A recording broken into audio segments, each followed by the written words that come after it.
Then, because I wasn't only looking at for those who have achieved something remarkable for themselves, I was also looking at for those who are really, who has really considered this nuisance to us, some were willing to talk, some were not willing to talk. And like I tell you, there was this concept of hammer, you don't hit, I don't hammer. Even the Nigerian, even when they opened churches, because it got to a point where nothing was forthcoming, some of them turned religious. They begin to open a church. Some of them turned religious and begin to open a church. The churches, they were not opening because they love God. They opened the church because those of them in the street will bring the money as tithe and offering, and the other one was also helping himself. I interviewed all these people, man, all of them. And you can't believe. I interviewed the pastors, the one that assumed the role of clergy from nowhere. I interviewed all of them, and I found that they all have one common focus: money. To make money, to hit, to hammer, to hit money. In fact, one of them, I asked him, brother, how can you do all these and on Sunday you still go and preach? And you see, man, how can you? But then he was telling me of a story of a hit from one white guy. They took $25,000. They took another one. They took another one. They took another one. I said, brother, why you go to? I know on Sunday you see go preach. He said, my brother, my friend, sit down there. Sit down there. Akoko. When you reach home, if they ask you, what have you brought from home? You will say, you are a good boy, that you were trying Mr. Innocent, Mr. Righteous. Stay there. Don't go and do some help yourself. Stay there. I just bought another house in Owerri. I just bought another one in Enugu. I just bought another land. That was, I found out that all of them had the same focus, the same language. I say, you have no, look at the kind of name we all have here. Look at the kind of, even when you go back home, I frequent home. I haven't seen any of you that hammer, that hit, that had became so useful to himself and his community with the money. The highest you do, you bought car. Some will take another one. Some will take this title. You say, my friend, I beg, leave that to your summer. Leave that to your summer. If you know one to remain there and I'll be begging for money. So you see, this was just the concept.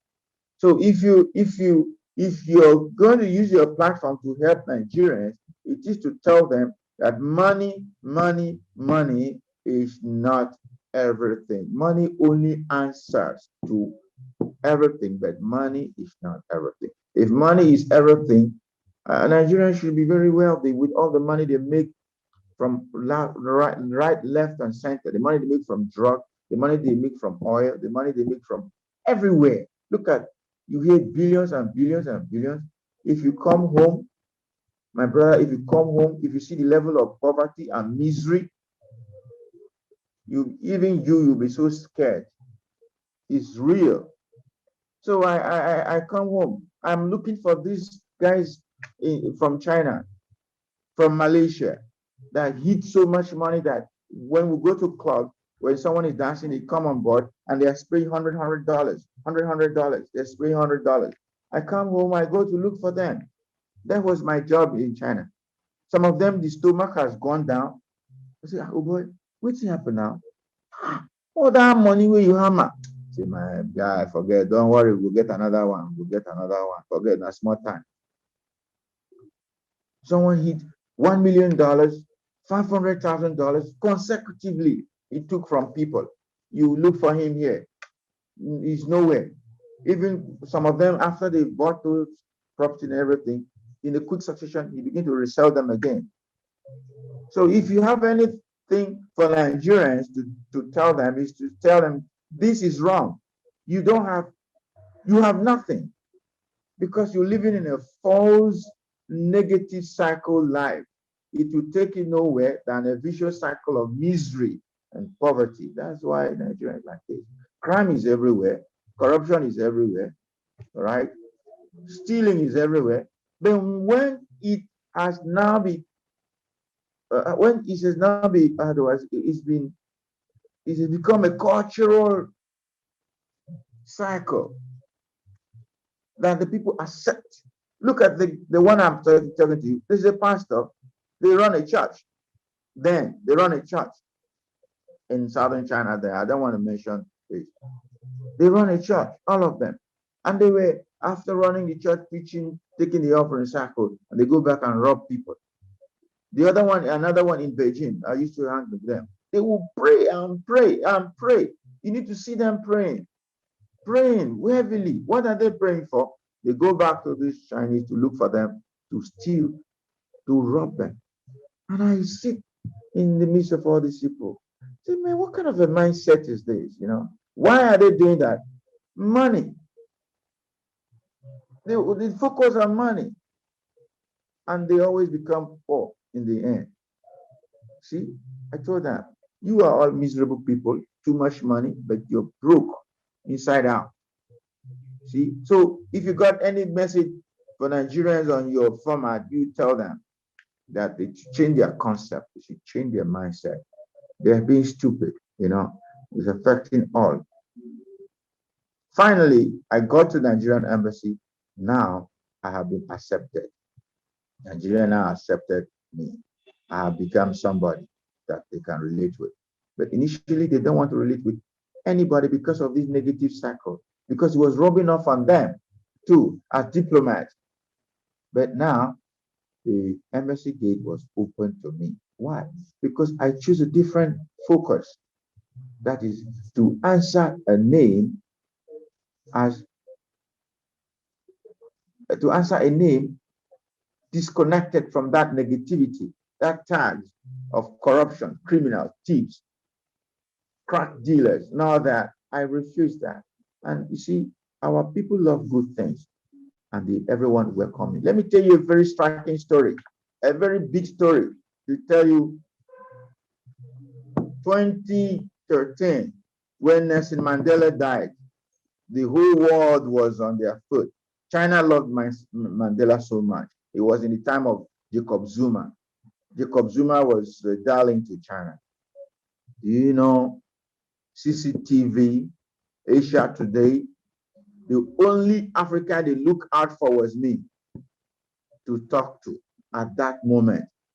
South African ambassador was there, other big name was there. And they didn't just look out for me. I didn't go to the station. They asked me, anywhere I am, they will come there. You know, they came with their equipment at an office I was hanging out then. I was interviewed on the spot to speak on Africa and the absence of Nelson Mandela. You know, right from Nigeria, people were calling me because I didn't know what happened. People were calling me, man, we saw you on Asia Today. Man, do you know in China, in Beijing, my enemies became my friend. It was everywhere. It was everywhere. And I think, was it in 2012, we hosted Jonathan. And when eventually our president came to China, by now, the name already become a known name.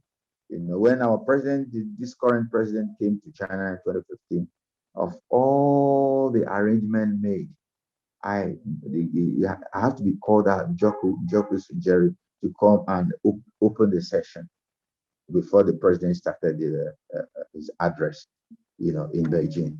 So it was some honor, you know. Honor will make us proud and will open doors for us, not this pursuit of money, my brother. Thank you so much, brother. I really appreciate the good work that you are doing and also the frankness that you have towards this rotty image that we have created. It's a rotty coat that we have created and we wear it on ourselves. And we are dragging around with it as if it is an honor. What I've come to understand, because we're not even talking about Nigeria now, which is home, because the same element is everywhere. We are just pursuing a shining object. But this shiny object, we don't really have it. We are just, it's just in front of us like a little monkey that they hold, somebody hold a banana and say, run, run, run, you just run. You run there, you don't have it, you run. But the point is that if we really settle down, if we really pursue the right thing, We can have it. I think we are intelligent people. I think we have the possibility to be able to do the right thing.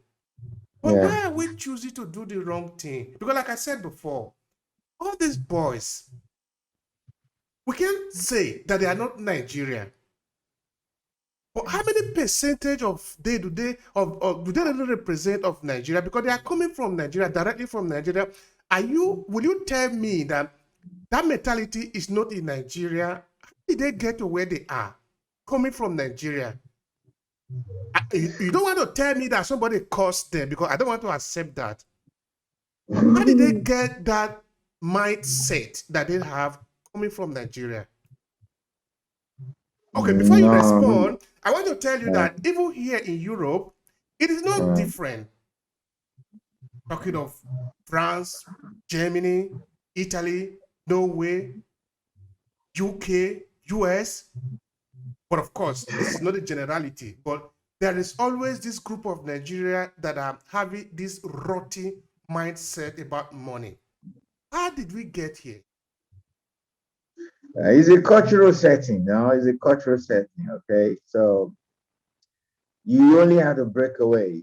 You accept. Like I remember, I told you something about when you get to the age of awareness, you have to choose, and awareness is by choice. It's not the default, you know. So you choose.